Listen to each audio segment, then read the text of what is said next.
Halloween sta arrivando e allora ho progettato un oggetto che è un contenitore per caramelle, ma è anche un gioco con il quale i bambini si potranno divertire. L'idea viene da questo articolo che ho trovato su Amazon. Si tratta di una serratura a combinazione di forma cilindrica. Ho cercato di capirne il funzionamento e l'ho riprodotta utilizzando un materiale diverso, il cartone. E inoltre ho sostituito le lettere per la combinazione con dei disegni di zucche. Per realizzare il progetto avete bisogno di questi materiali e di questi strumenti. Inoltre sotto in descrizione troverete il PDF con i disegni completi del cilindro con combinazione e anche cartamodelli da scaricare e stampare.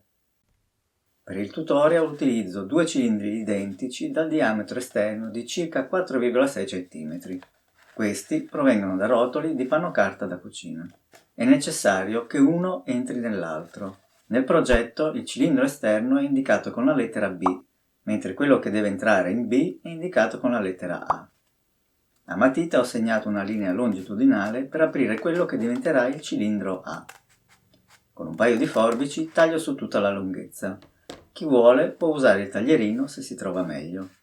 Inserisco il cilindro tagliato nell'altro. Lo faccio aderire al diametro interno e metto un segno per capire di quanto deve essere ridotto. Prendo la misura su entrambi i lati per avere due estremi da unire. Con un righello traccio una linea facendola passare sui punti appena fatti e con un taglierino taglio. Inserisco il cilindro A nel cilindro B per controllare il risultato. Adesso non resta che chiudere il taglio su A per riavere un cilindro continuo e completo. Per farlo basta incollare la linea di taglio con colla vinilica. Sul cilindro B riporto le dimensioni degli anelli da C1 a C4, che comprendono gli anelli per comporre la combinazione, l'anello di chiusura e quello di blocco. Riporto le misure con un metro da sarta, che trovo comodo anche per disegnare dopo una serie di linee orizzontali. Ho segnato le stesse misure su più punti del cilindro B e ora con il metro da sarta unisco i punti per ottenere le larghezze di tutti gli anelli. Queste linee mi saranno utili in seguito e faranno da guida per realizzare tutto il meccanismo a combinazione. Sempre sul cilindro B riporto una larghezza di 1 cm per disegnare il foro longitudinale, una sorta di canale che fa da guida per l'estrazione del cilindro A.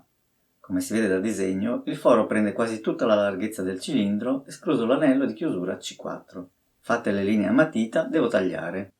Uso un taglierino per il tratto corto da 1 cm, le forbici invece per le parti più lunghe.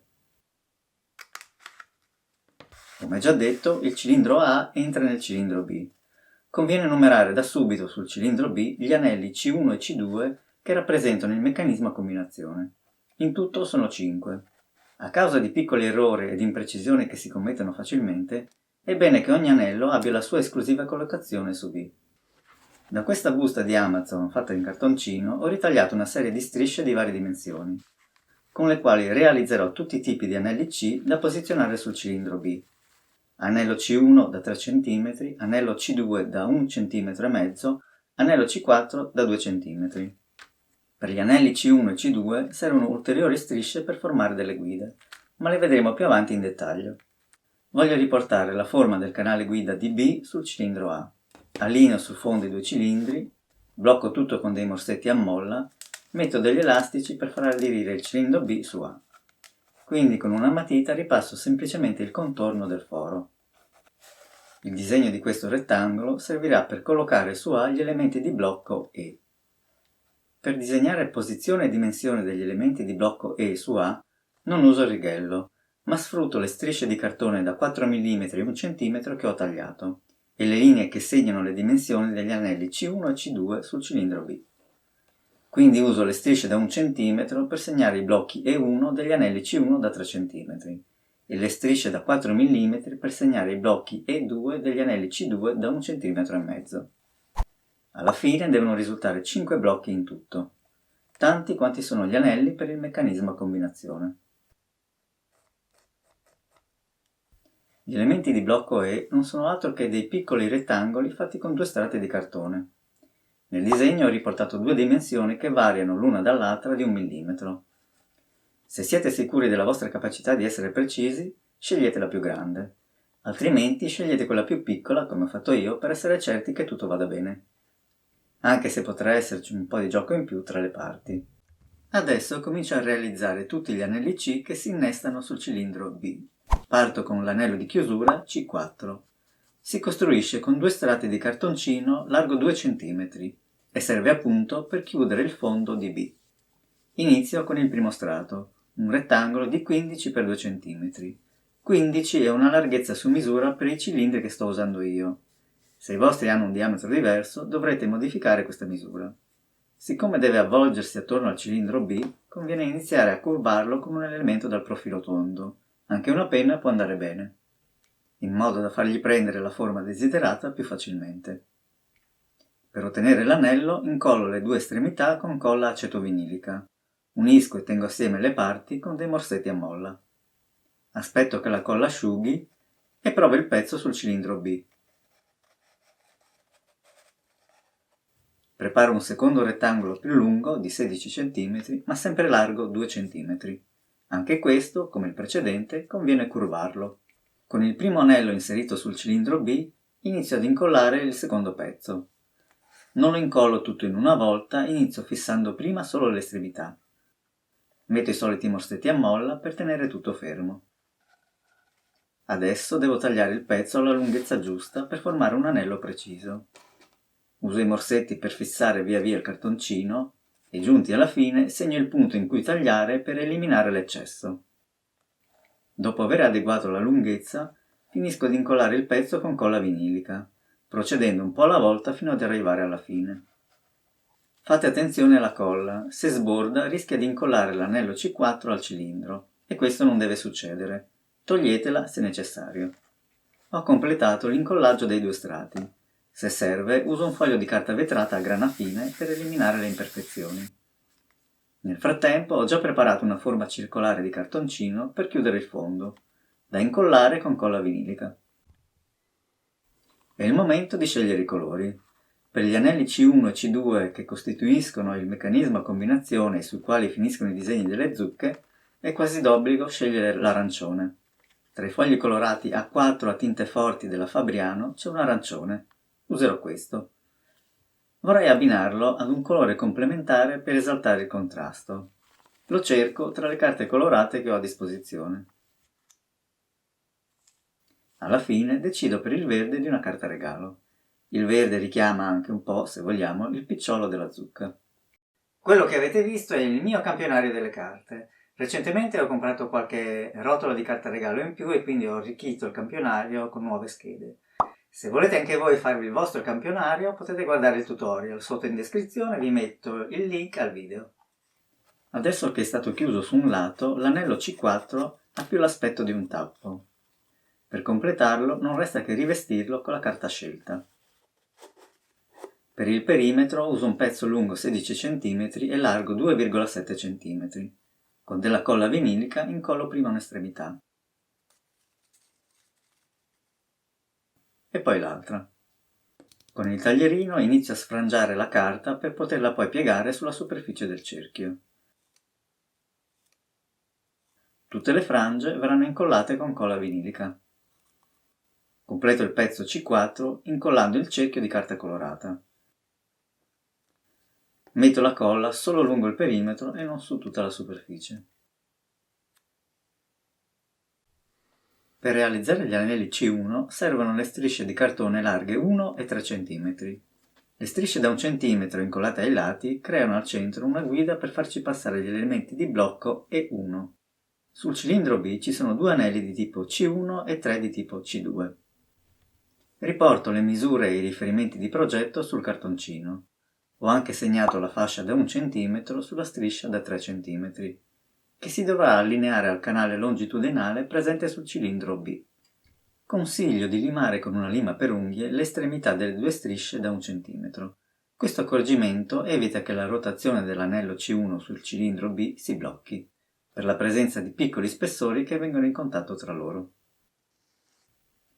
Tagliati i pezzi con le dimensioni richieste, si passa all'incollaggio fatto con colla vinilica. Le strisce da 1 cm partono a 4 cm dal bordo. Questo serve ad aumentare la superficie di incollaggio per formare l'anello. Per ogni anello C1 o C2 realizzato ne va decisa la posizione sul cilindro B, quindi vanno tutti numerati. Gli anelli C1 possono occupare le posizioni 2 o 4.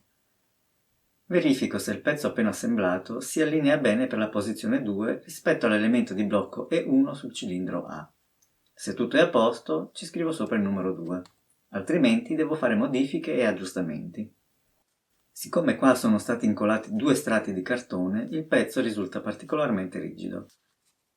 Per questo, curvarlo poco per volta, facendo attenzione a non creare pieghe, è un'operazione fondamentale.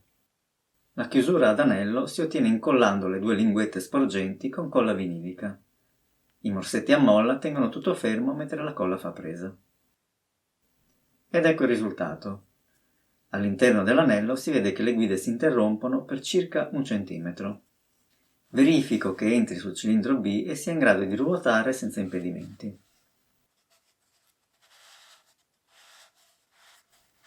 Il template con le zucche è stato stampato sul foglio arancione come deciso. Ci sono tutti i segni necessari per tagliare le strisce da incollare sugli anelli C1 e C2. Vi consiglio di fare prima tutti i tagli verticali e poi i 2 orizzontali, senza staccare nulla dal foglio. Incollare le strisce arancioni sugli anelli C1 e C2 è un'operazione molto delicata. Le sagome delle zucche si devono allineare, perciò l'incollaggio parte per ogni pezzo dal punto di giunzione dell'anello. Ma attenzione, va tenuto d'occhio anche la posizione di quel centimetro in cui le guide si interrompono e creano una sorta di scanalatura. Perciò non sbagliate il verso, altrimenti non si creerà tra gli anelli messi in fila un canale corrispondente a quello presente sul cilindro B. Per quanto riguarda gli anelli C2, sono identici agli anelli C1. Si costruiscono allo stesso modo. Tutto quello che cambia sono le misure e quindi serviranno strisce da 4 mm anziché da 1 cm e strisce da 1 cm e mezzo anziché 3 cm. L'anello C3 si costruisce molto velocemente in modo analogo all'anello C4, con la sola differenza che non ha bisogno di essere chiuso con un cerchio. Quindi ha bisogno di 2 strisce di cartoncino e una striscia di carta colorata per il rivestimento. Forse presenta qualche difficoltà in più perché ha una larghezza di soli 5 mm. Questo anello fa da blocco, verrà fissato sul cilindro B ed impedirà agli anelli C1 e C2 di uscire, lasciandoli però liberi di ruotare.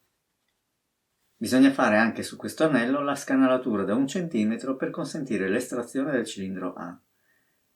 Siccome l'anello è molto sottile, ho trovato comodo fare prima l'anello completo e poi con il taglierino asportare uno strato di cartone di 1 cm circa. Conviene fare prima 2 tagli con il taglierino e poi togliere lo strato in mezzo. L'anello D si può considerare una sorta di tappo o manico per il cilindro A. Si costruisce come l'anello C4, con la sola differenza che ha bisogno di uno strato in più di cartone per un totale di 3 strati anziché 2. E ha una larghezza di 1,5 cm e non di 2. Il primo strato si ricava ritagliandolo da un cilindro di panno carta uguale a quelli usati per i pezzi A e B, e infatti deve entrare su A avendo lo stesso diametro di B. Gli altri 2 strati sono le solite strisce di cartoncino da avvolgere. Fatto l'anello serve un cerchio di cartone da incollare e la carta verde per rivestire il pezzo. Come detto, l'anello D verrà simile all'anello C4. Completati tutti i pezzi, non resta che assemblarli. Gli anelli C1 e C2 messi uno vicino all'altro devono formare le zucche di Halloween. Ma prima di incollare qualcosa è d'obbligo fare tutta una serie di prove per verificare che l'intero meccanismo a combinazione degli anelli funzioni come deve. Parto con l'anello 1, lo inserisco sul cilindro B facendo coincidere la sua scanalatura con il canale di B. Poi metto l'anello C4 sul quale ho incollato una banda nera che fa da riferimento. La banda è un riferimento necessario per trovare la combinazione di sblocco. Quindi inserisco il cilindro A facendo coincidere gli elementi di blocco E con il canale di B. Se l'anello 1 è stato posizionato correttamente, l'elemento di blocco E entra senza problemi. Adesso verifico se il meccanismo di blocco funziona. Ruoto l'anello 1 e provo ad estrarre il cilindro A. Come si vede, il cilindro A non si sfila, quindi l'anello 1 si comporta correttamente. Riporto l'anello in posizione di allineamento e quindi di sblocco e nuovamente il cilindro A si può estrarre. Questo tipo di controllo va fatto per tutti e 5 gli anelli, inserendoli uno dopo l'altro sul cilindro B. Ogni anello andrebbe controllato in più punti, soprattutto se ha parti visibilmente deformate. Ecco tutti gli anelli inseriti. Formano 3 diverse zucche e 2 fasce con le scritte Halloween, dolcetto e scherzetto ai lati. Ruotando gli anelli ci sono un certo numero di combinazioni possibili per ottenere zucche con espressioni diverse. Ma solo una è quella giusta, che permette di arrivare alle caramelle contenute nel cilindro A. L'intero meccanismo viene bloccato dall'anello C3, che va incollato sul cilindro B. Sia il cilindro A che B vanno accorciati. Infine su A va messo l'anello D, che assieme a C forma uno spessore equivalente all'anello C4, dando simmetria all'intero giocattolo. Nel PDF in descrizione che potete scaricare c'è anche il template delle zucche in italiano. Perciò troverete le parole dolcetto e scherzetto, casomai le preferiste ai termini in inglese. Inoltre sono disponibili 2 template con disegni differenti per le zucche, così potrete fare 2 cilindri diversi se ad esempio avete più di un bambino da far giocare ad Halloween. Mi sono reso conto che si può fare una miglioria al gioco, e cioè far coincidere la linea degli elementi di blocco E sul cilindro A con il riferimento sull'anello C4, e questo si può ottenere incollando le strisce di carta con le zucche in modo diverso, e non come ho fatto io facendole partire dai punti di giunzione degli anelli. Se mai dovessi dare delle indicazioni in più su questa miglioria da poter fare, scriverei un post sul blog di Days e il link lo metterei sotto in descrizione, quindi dateci un'occhiata. Per il momento è tutto, vi saluto e ci vediamo al prossimo video.